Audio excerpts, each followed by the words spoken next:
Students, आज हम न्याय की अवधारणा कंसेप्ट ऑफ जस्टिस के बारे में पढ़ेंगे। अर्नेस्ट बार्कर का कहना है कि न्याय ही वह अंतिम सिद्धांत है जो स्वतंत्रता व समानता तथा इन दोनों के विविध दावों के बीच तालमेल उत्पन्न करता है।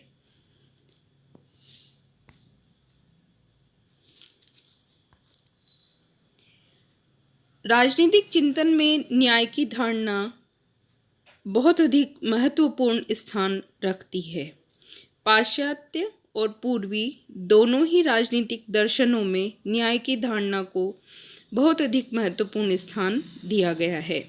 वस्तुस्थिति यह है कि न्याय न केवल राजनीतिक वरन नैतिक चिंतन का भी एक अनिवार्य अंग और बहुत ही महत्वपूर्ण आधार है। पाश्चात्य राजनीतिक चिंतन में न्याय का अध्ययन प्लेटो की विचारधारा से प्रारंभ किया जा सकता है। प्लेटो के प्रसिद्ध ग्रंथ रिपब्लिक का सबसे अधिक महत्वपूर्ण विषय न्याय की प्रकृति और उसके निवास की खोज करना ही है। रिपब्लिक में उसकी इस न्याय संबंधी धारणा को इतना प्रमुख स्थान प्राप्त है कि रिपब्लिक का उपशीर्षक न्याय से संबंधित कंसर्निंग जस्टिस रखा गया है। प्लेटो ने न्याय शब्द का प्रयोग वैधानिक अर्थ में नहीं, नैतिक अर्थ में किया है। उसके द्वारा न्याय शब्द का प्रयोग लौकिक धर्म के पर्यायवाची अर्थ में किया गया है। प्लेटो का कहना है कि न्याय मानव आत्मा की उचित अवस्था और मानवीय स्वभाव की प्राकृतिक मांग है। वह न्याय के दो रूपों का वर्णन करते हैं, व्यक्तिगत न्याय और सामाजिक या राज्य से संबंधित न्याय। प्लेटो की धारणा थी कि मानवीय आत्मा में तीन तत्व या अंश मौजूद हैं, इंद्रिय तृष्णा, इच्छा तत्व, शौर्य और बुद्धि। इन तीनों तत्वों के प्रतिनिधि के रूप में राज्य के तीन वर्ग होते हैं, जिन्हें क्रमशः शासक वर्ग, सैनिक या रक्षक वर्ग और उत्पादक वर्ग कहा जाता है। प्लेटो का कहना है कि समाज अथवा राज्य की आवश्यकता और व्यक्ति की योग्यता को दृष्टि में रखते हुए प्रत्येक व्यक्ति के लिए कुछ कर्तव्य निश्चित किए गए हैं और प्रत्येक व्यक्ति द्वारा संतोषपूर्वक अपने अपने कर्तव्य का पालन करना ही न्याय है। इस अर्थ में बार्कर का विचार है कि न्याय का अर्थ है प्रत्येक व्यक्ति द्वारा उस कर्तव्य का पालन जो उसके प्राकृतिक गुणों और सामाजिक स्थिति के अनुकूल है। नागरिक की अपने धर्म की चेतना तथा सार्वजनिक जीवन में उसकी अभिव्यंजना ही राज्य का न्याय है। इसी तरह अरस्तु भी राज्य के लिए न्याय को बहुत महत्वपूर्ण मानते हैं, लेकिन अरस्तु ने न्याय की धारणा का प्रतिपादन प्लेटो से भिन्न रूप में किया है। उन्होंने न्याय के दो भेद माने हैं, वितरणात्मक न्याय या राजनीतिक न्याय। सुधारक न्याय। वितरणात्मक न्याय का सिद्धांत यह है कि राजनीतिक पदों की पूर्ति नागरिकों की योग्यता और उनके द्वारा राज्य के प्रति की गई सेवा के अनुसार हो। सुधारक न्याय का तात्पर्य यह है कि एक नागरिक के दूसरे नागरिक के साथ संबंध को निर्धारित करते हुए सामाजिक जीवन को व्यवस्थित रखा जाए।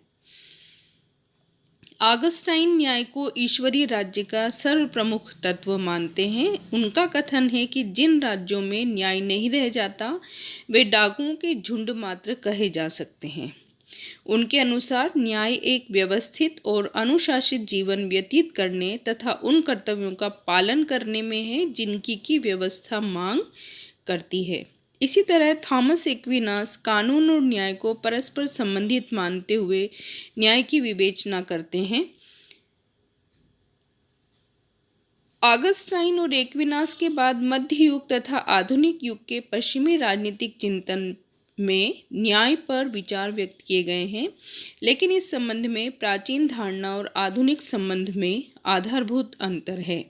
प्राचीन युग में जहाँ न्याय की नैतिक दृष्टि से विवेचना की गई है, वहीं मध्य युग के अंत और आधुनिक युग में न्याय की कानूनी दृष्टि से विवेचना की गई है, जिसके बारे में हम आगे पढ़ेंगे। अब हम यहाँ देखेंगे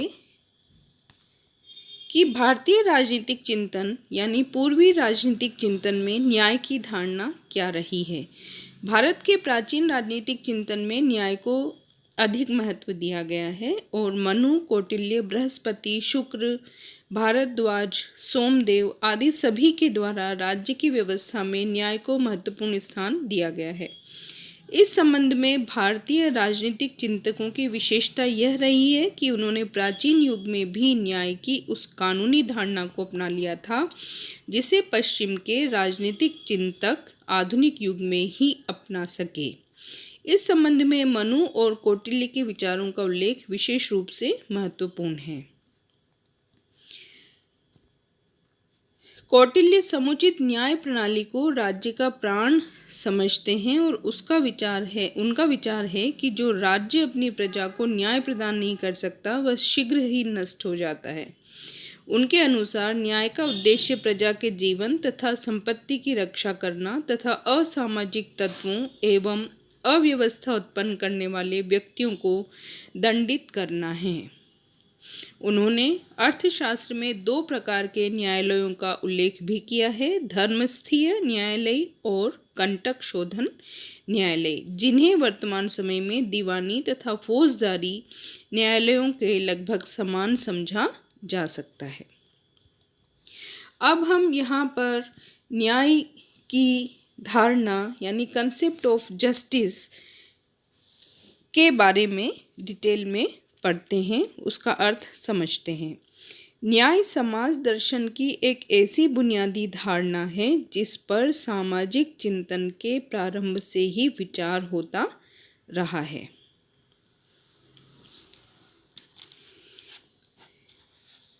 सामान्य रूप से न्याय शब्द का व्यापक प्रयोग होता है। चूँकि न्याय स्वयं में स्वतंत्र अवधारणा नहीं है, अतः यह हर सामाजिक व्यवस्था के सामाजिक आचरण के आचार नियमों के आधार पर निश्चित होता है। हर समाज में न्याय की अपनी धारणा होती है जो उस समाज के संपूर्ण आचार व्यवहार संबंधों आदि की अच्छाई बुराई मापने की कसौटी बन जाती है। अतः न्याय एक सर्वमान्य मापदंड है। न्याय अथवा जस्टिसिया का मूल भाव जोड़ना, लगाना, बंधन अथवा ग्रंथि है। बारकर ने कहा है, यह प्रधानतः मनुष्यों को मानवीय संबंधों की संगठित व्यवस्था से जोड़ने का कार्य है। मानवीय संबंधों की संगठित व्यवस्था में कई प्रकार के मूल्यों की आवश्यकता होती है। ऐसे मूल्यों में स्वतंत्रता, समानता, बंधुत्व आदि प्रमुख हैं। कानून की किसी भी व्यवस्था में ये सभी मूल्य होते हैं, किंतु भिन्न भिन्न कालों में मूल्य भिन्न भिन्न मात्रा में पाए जाते हैं। उनके दावों के बीच निरंतर समायोजन, एडजस्टमेंट तथा पुनर्समायोजन करना पड़ता है। स्वतंत्रता के दावे का समानता के दावे के साथ समायोजन करना पड़ता है और दोनों के दावों को सहकारिता के दावों के साथ समायोजित करना पड़ता है। इससे समझ लीजिए कि न्याय का कार्य भिन्न भिन्न राजनीतिक मूल्यों का समायोजन करना है। अतः न्याय राजनीतिक मूल्यों का संश्लेषक है।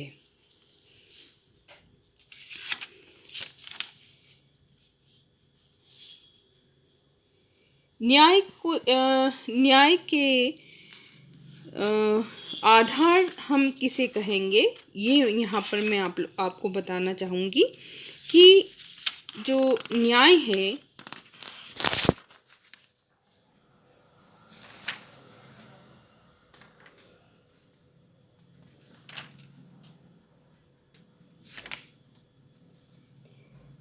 इसको मुख्यतः 2 भागों में बांटा जा सकता है, यदि व्यापक अर्थ और संकीर्ण अर्थ। यदि हम व्यापक अर्थ में न्याय को मानव तथा समाज के समस्त आचरण के संदर्भ में देखें तो यह सदाचार या अच्छाई के रूप में जाना जाता है। इसको नैतिक, सामाजिक, आर्थिक, राजनीतिक इत्यादि दृष्टिकोणों से देखते हुए समाज में न्याय, अच्छाई, बुराई, धर्म, अधर्म, सदाचार, दुराचार आदि के नियमों, मूल्यों तथा आचरणों के मापने का पैमाना माना जाता है। इसी व्यापक अर्थ में न्याय को प्लेटो और अरस्तू के दर्शन में स्थान मिला है। संकीर्ण अर्थ में न्याय को कानून के साथ जोड़कर देखा जाता है। यहाँ न्याय एक प्रक्रिया के रूप में दिखाई देता है।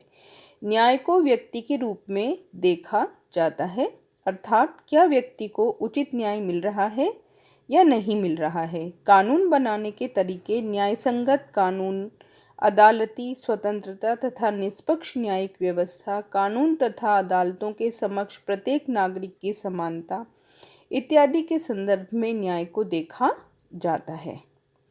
मेरियम के अनुसार न्याय उन मान्यताओं और प्रक्रियाओं का योग है जिसके माध्यम से प्रत्येक मनुष्य को ये सभी अधिकार और सुविधाएं जुटाई जाती है जिन्हें समाज उचित मानता है। यहाँ जे.एस. मिल का भी उल्लेख करना चाहूँगी। उनके अनुसार न्याय नैतिक नियमों के कतिपय सूत्रों का नाम है जो अधिक स्पष्ट रूप में मानव कल्याण की आवश्यकताओं से संबंधित है और इसी कारण जीवन के पथ प्रदर्शन के लिए किन्हीं भी अन्य विषयों की तुलना में यह अधिक निश्चित दायित्व भी है।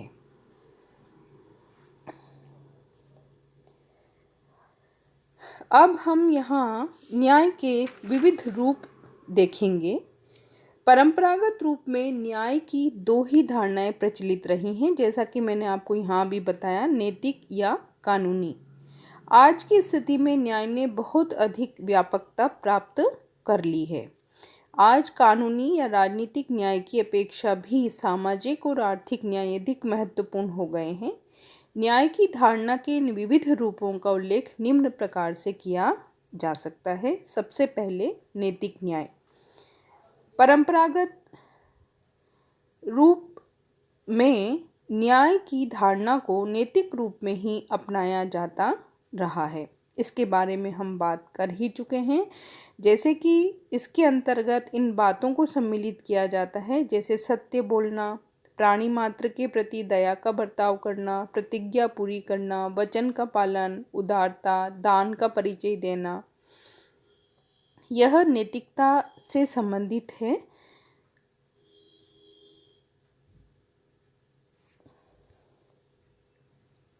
इसका अन्य रूप है कानूनी न्याय, जिसे आधुनिक समय में न्याय से इसका अर्थ लिया जाता है। राज्य के उद्देश्यों में न्याय को बहुत अधिक महत्व दिया गया है। कानूनी भाषा में समस्त कानूनी व्यवस्था को न्याय व्यवस्था कहा जाता है। कानूनी न्याय में वे सभी नियम और कानूनी व्यवहार सम्मिलित हैं जिनका अनुसरण किया जाना चाहिए राज्य के द्वारा। इस प्रकार कानूनी न्याय की धारणा दो अर्थों में प्रयोग की जाती है। पहला, कानूनों का निर्माण, अर्थात सरकार के द्वारा बनाए गए कानून न्यायोचित होने चाहिए। दूसरी धारणा है कि कानूनों को लागू करना, अर्थात बनाए गए कानूनों को न्यायोचित ढंग से लागू किया जाना चाहिए। दो बातें हो गई। पहली तो न्यायोचित कानून बनाए जाने चाहिए और दूसरी बात, उन्हें न्यायोचित ढंग से क्रियान्वयन भी उनका किया जाना चाहिए।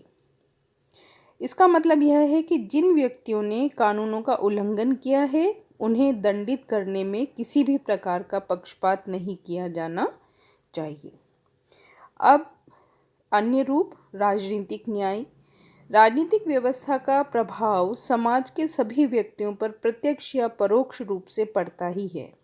सभी व्यक्तियों को ऐसे अवसर प्राप्त होने चाहिए कि वे राज व्यवस्था को लगभग समान रूप से प्रभावित कर सकें और राजनीतिक शक्तियों का प्रयोग ऐसे ढंग से किया जाना चाहिए कि सभी व्यक्तियों को लाभ प्राप्त हो। यही राजनीतिक न्याय है। इसकी प्राप्ति स्वाभाविक रूप से एक प्रजातांत्रिक व्यवस्था के अंतर्गत की जा सकती है।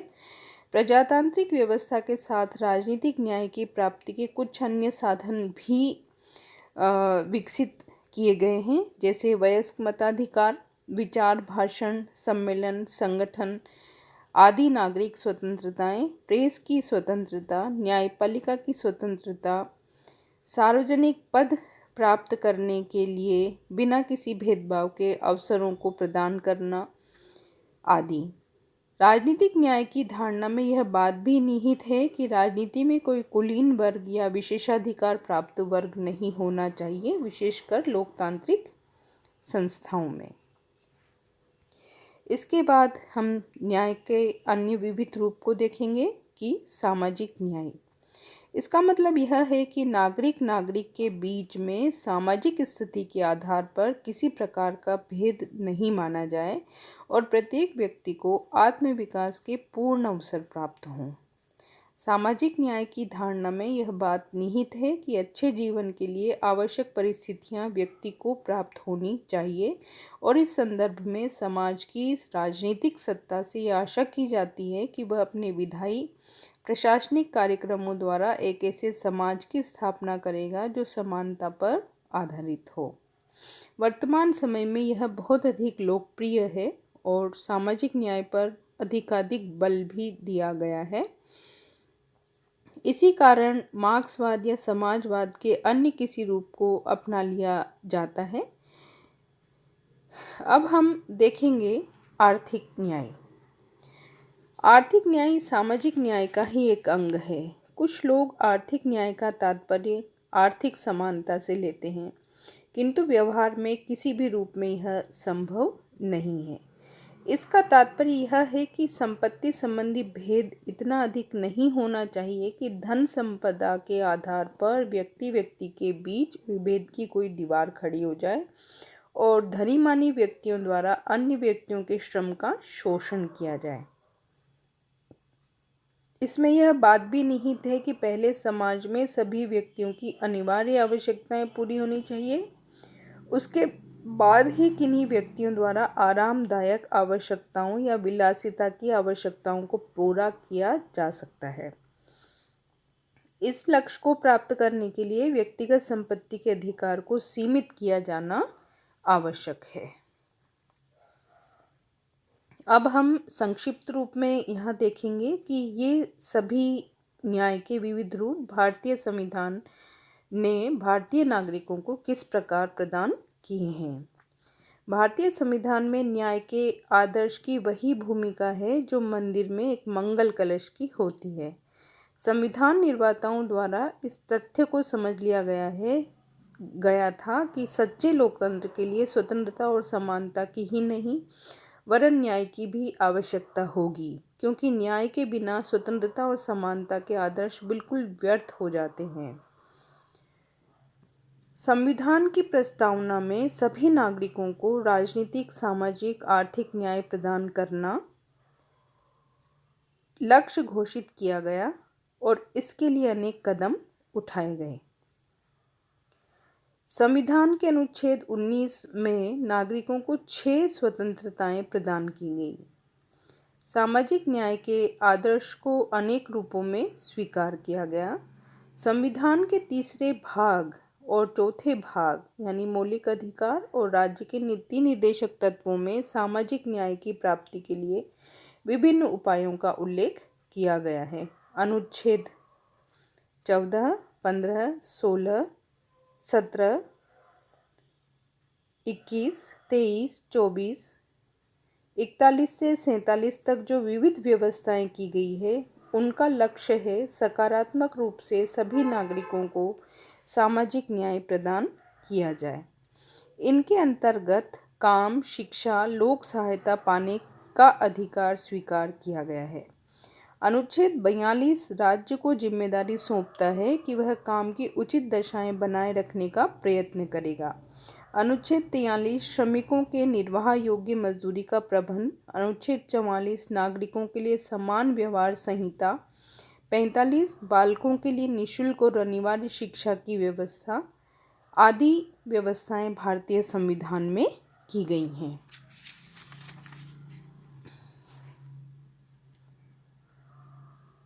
यहाँ मैं उल्लेख करना चाहूँगी कि अर्नोल्ड ब्रेस्ट और न्याय की धारणा क्या है। राजनीति विज्ञान के आधुनिक विद्वानों में सबसे अधिक प्रमुख रूप से अर्नोल्ड ब्रेस्ट के द्वारा अपनी पुस्तक पॉलिटिकल थियरी में न्याय के सिद्धांत की विवेचना की गई है। इनका कथन है कि न्याय की धारणा वांछित स्थिति के प्रति हमारे स्वभाव पर निर्भर करती है और यह तो एक ऐसे बर्तन की तरह है जिसके कई तल होते हैं। न्याय के संबंध में हमारी धारणा या तो सभ्य जीवन की परंपरागत संस्थाओं पर आधारित होती है अथवा वह परंपरागत संस्थाओं से आगे बढ़ जाती है। प्रथम स्थिति में उसे परंपरागत न्याय और दूसरी स्थिति में उसे अपरंपरागत न्याय कहा जा सकता है। ट्रेडिशनल जस्टिस क्या है? न्याय की परंपरागत धारणा रीति रिवाज, प्रथाओं और परंपराओं पर आधारित होती है। यह उन मूलभूत संस्थाओं को स्वीकार करती है जो हमारे दैनिक सामाजिक जीवन का आधार है। इस प्रकार की मूलभूत संस्थाओं या प्रथाओं में प्रमुखतया निम्न 5 तत्व हैं। इनका उल्लेख अर्नोल्ड ब्रेस्ट ने किया है। उनके अनुसार परंपरागत न्याय की धारणा उस मंदिर में निहित है जो इन 5 आधारों पर टिका हुआ है। ये 5 आधार एक पत्नी, विवाह प्रथा, परिवार, निजी संपत्ति, पैतृक धन के संबंध में उत्तराधिकार की व्यवस्था, समझौता करने की स्वतंत्रता और समझौते की बाध्यकारी शक्ति। इन 5 आधारों पर न्याय टिका हुआ है। उसमें इन संस्थाओं के औचित्य को कोई चुनौती नहीं दी जाती। जब व्यक्ति इन आधारभूत संस्थाओं के आधार पर आचरण करता है तो वह न्याय भावना के अनुसार होता है। दूसरा है अपरंपरागत न्याय। जब हम इस न्याय की परंपरागत संस्थाओं को स्वीकार करने के बजाय उनकी अपने दृष्टिकोण से आलोचना करते हैं, मूल्यांकन करते हैं, तब हम अपरंपरागत न्याय की धारणा में प्रवेश कर जाते हैं। इसके अंतर्गत निश्चित और पहले से चली आ रही परंपरागत संस्थाओं से व्यक्ति अपने आप को अलग कर लेता है और इनकी आलोचना न्याय के संबंध में अपनी धारणा और विश्वास के आधार पर करता है। वह अपनी धारणा के आधार पर कल्पना करता है कि कौन सी उपयोगी परिस्थितियां हो सकती है जिनकी ओर समाज को बढ़ना चाहिए जिससे कि न्यायपूर्ण जीवन के लक्ष्य को प्राप्त किया जाए। वह विचार करता है कि अनेक महत्वपूर्ण उद्देश्यों में कौन सा उद्देश्य उपयुक्त है और उसके लिए कौन से साधन उपयुक्त हैं। अपरंपरागत न्याय के अंतर्गत भिन्न भिन्न समयों पर भिन्न भिन्न व्यक्तियों द्वारा न्याय को अलग अलग मापदंडों के आधार पर परखा गया और जांचा गया है। दार्शनिक कांट ने कहा है कि यदि पृथ्वी पर कोई परम मूल्यवान वस्तु है तो वह व्यक्ति का गौरव और महत्व है। 19वीं सदी में व्यक्तिवादियों ने न केवल व्यक्ति की भलाई को ही न्याय संगत माना जबकि संघवादियों के लिए संघ की भलाई ही न्याय संगत है। वास्तव में न्याय क्या है यह व्यक्ति विशेष की व्यक्तिगत धारणा पर निर्भर करता है। तो यह थी अर्नोल्ड ब्रेस्ट के द्वारा न्याय को स्पष्ट किया है यहाँ पर मैंने। अब मैं यहाँ पर आपको जॉन रॉल्स का दृष्टिकोण भी बताती हूँ। जॉन रॉल्स को आधुनिक युग का महान सिद्धांतवेत्ता एवं उनकी कृति अ थ्योरी ऑफ जस्टिस को महानतम कृति माना जाता है। रॉल्स ने न्याय की उपयोगितावादी अवधारणा को नकारते हुए नैतिक मूल्यों के परिप्रेक्ष्य में उसे प्रस्थापित करने का प्रयत्न किया है। उनके अनुसार न्याय सामाजिक संस्थाओं का प्रथम गुण तथा सद्गुणों का समुचित वितरण है। सामाजिक और आर्थिक विषमताओं को इस प्रकार नियोजित किया जाना चाहिए कि दुर्बल वर्गों को अधिकतम लाभ हो सके।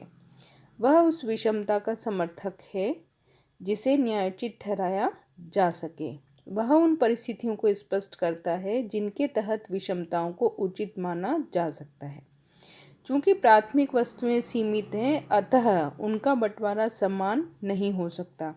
अतः वितरण का सिद्धांत समानता के मापदंड पर आधारित होना चाहिए ताकि योग्य को अयोग्य से अधिक मिल सके। अब यहाँ हम देखेंगे कि कानूनी न्याय को प्राप्त करने के साधन क्या क्या हो सकते हैं। यद्यपि राजनीतिक चिंतन में न्याय की धारणा पर विविध दृष्टि से विचार किया जाता रहा है, लेकिन आधुनिक अर्थ में कानूनी न्याय लिया जाता है। कानूनी रूप से न्याय की प्राप्ति व्यक्ति के लिए निश्चित रूप से बहुत अधिक महत्वपूर्ण है और यह तभी संभव है जबकि न्याय का ढांचा स्वतंत्र और निष्पक्ष हो। लास्की के द्वारा अपने प्रसिद्ध ग्रंथ राजनीति के मूल तत्व में कानूनी न्याय प्राप्त करने के साधनों का विशेष रूप से उल्लेख किया गया है। इस संबंध में लास्की की विवेचना और अन्य विचारों के आधार पर यह कहा जा सकता है कि कानूनी न्याय को प्राप्त करने के लिए निम्नलिखित साधन प्रमुख रूप से अपनाए जाने चाहिए। पहला है न्यायपालिका का कार्यपालिका के प्रभाव से मुक्त होना। दूसरा है न्यायाधीशों की नियुक्ति। तृतीय है न्यायाधीशों के लिए उच्च योग्यताएं। चतुर्थ है उनको पर्याप्त वेतन और पदोन्नति के अवसर। नेक्स्ट है उनका लंबा कार्यकाल और न्यायाधीशों के पद की सुरक्षा। न्यायाधीशों के लिए अवकाश प्राप्ति के बाद व्यवसाय का निषेध। जूरी व्यवस्था। न्याय में समानता की व्यवस्था। न्याय में समानता के लक्ष्य को प्राप्त किया जाना बहुत आवश्यक है, नहीं तो न्याय धनी मानी वर्ग की सुविधा बनकर रह जाएगा। न्याय में समानता को प्राप्त करने के लिए दो व्यवस्थाएं जरूरी है। पहली है विशेषाधिकारों की समाप्ति और दूसरी निशुल्क कानूनी सहायता की व्यवस्था। वास्तव में मुफ्त कानूनी सहायता की व्यवस्था होने पर ही साधारण व्यक्ति न्याय प्राप्त करने की आशा कर सकता है।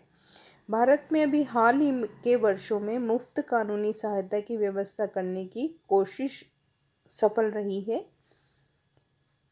इन उपरोक्त सभी व्यवस्थाएं कर लेने के बाद ही कानूनी न्याय को प्राप्त करने की आशा की जा सकती है। अब हम यहाँ देखेंगे कि स्वतंत्रता और न्याय में क्या संबंध है। स्वतंत्रता समानता में परस्पर संबंध क्या है? स्वतंत्रता और न्याय समानता में क्या संबंध है? न्याय एक जटिल और विविध पक्षों वाली अवधारणा है। उदारवाद, रूढ़िवाद, मार्क्सवाद और सुधारवाद, इन सभी दृष्टियों से न्याय पर विचार किया जाता रहा है। हर विचारधारा उसकी एक नवीन व्याख्या प्रस्तुत करती हुई लगती है। स्वतंत्रता और समानता दोनों का लक्ष्य एक न्यायपूर्ण स्थिति को प्राप्त करना है। इस दृष्टि से स्वतंत्रता और समानता को न्याय का महत्वपूर्ण अंग समझा जाता है। साधारणतः स्वतंत्रता और समानता एक दूसरे के पूरक हैं, किंतु किसी विशेष स्थिति में इन दोनों के बीच टकराव उत्पन्न हो जाता है। इस बात की भी संभावना रहती है कि स्वतंत्रता के ही विविध पक्षों के बीच किसी प्रकार के संघर्ष की स्थिति उत्पन्न हो जाए। स्वतंत्रता और न्याय एक दूसरे के पूरक हैं। व्यक्ति और समाज एक दूसरे के पूरक हैं तथा स्वतंत्रता का लक्ष्य व्यक्ति के व्यक्तित्व का विकास और समाज के सामूहिक हित की साधना है। अतः व्यक्तिगत स्वतंत्रता और सामाजिक हितों के बीच साधारणतया कोई टकराव नहीं होता, लेकिन व्यवहार में ऐसी परिस्थितियां उत्पन्न हो सकती है जब समाज के सामूहिक हित में व्यक्ति की स्वतंत्रता को सीमित करना पड़े।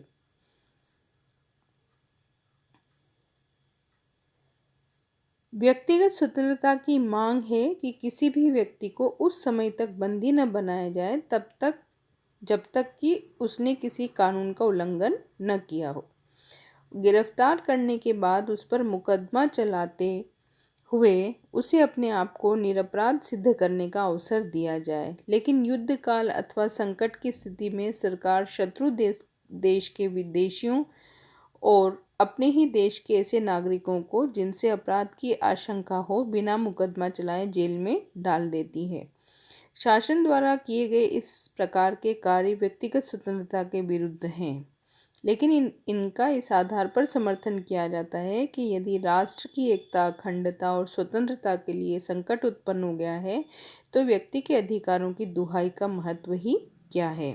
ऐसी प्रत्येक स्थिति में न्याय की मांग यह है कि व्यक्ति को उसकी व्यक्तिगत स्वतंत्रता से कम समय के लिए ही वंचित किया जाए और जैसे ही संकट समाप्त हो जाए या टल जाए स्वतंत्रता पर लगाए गए प्रतिबंध हटा दिए जाने चाहिए।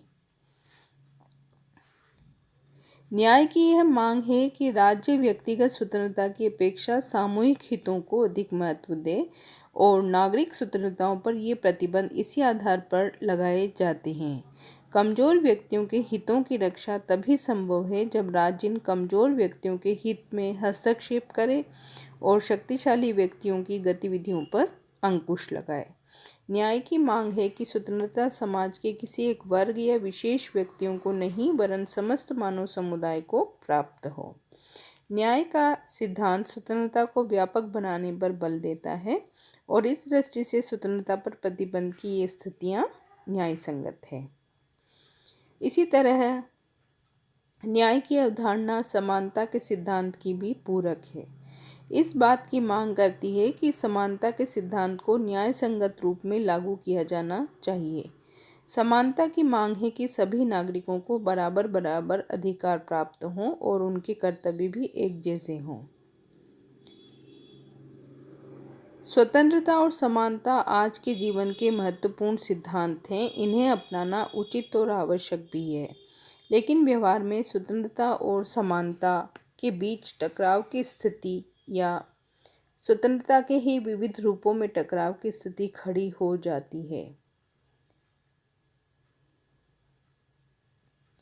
ये दुविधापूर्ण स्थितियां इस समस्या को जन्म देती है कि किस मार्ग को अपनाकर स्वतंत्रता और समानता दोनों की अधिकतम अंशों में प्राप्ति संभव हो।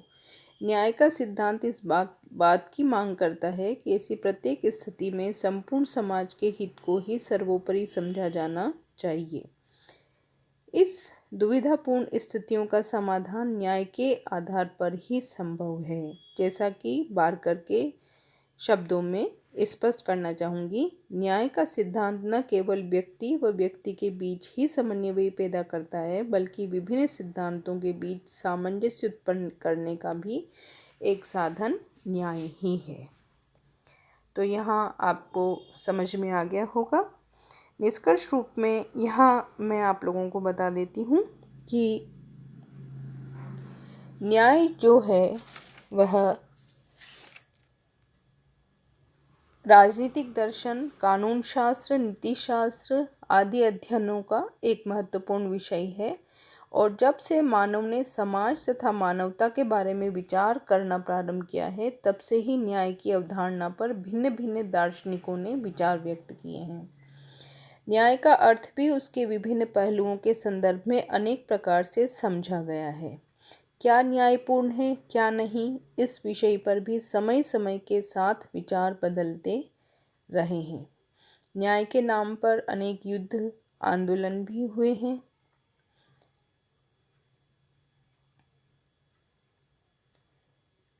महत्वपूर्ण बात यह है कि न्याय का संबंध धर्म, नैतिकता, समानता, स्वतंत्रता, संपत्ति, कानून, राजनीति और अर्थव्यवस्था आदि से भी जोड़ा जाता है। अब हम नेक्स्ट वीडियो में फिर मिलेंगे। तब तक आप स्वस्थ रहिए, मस्त रहिए।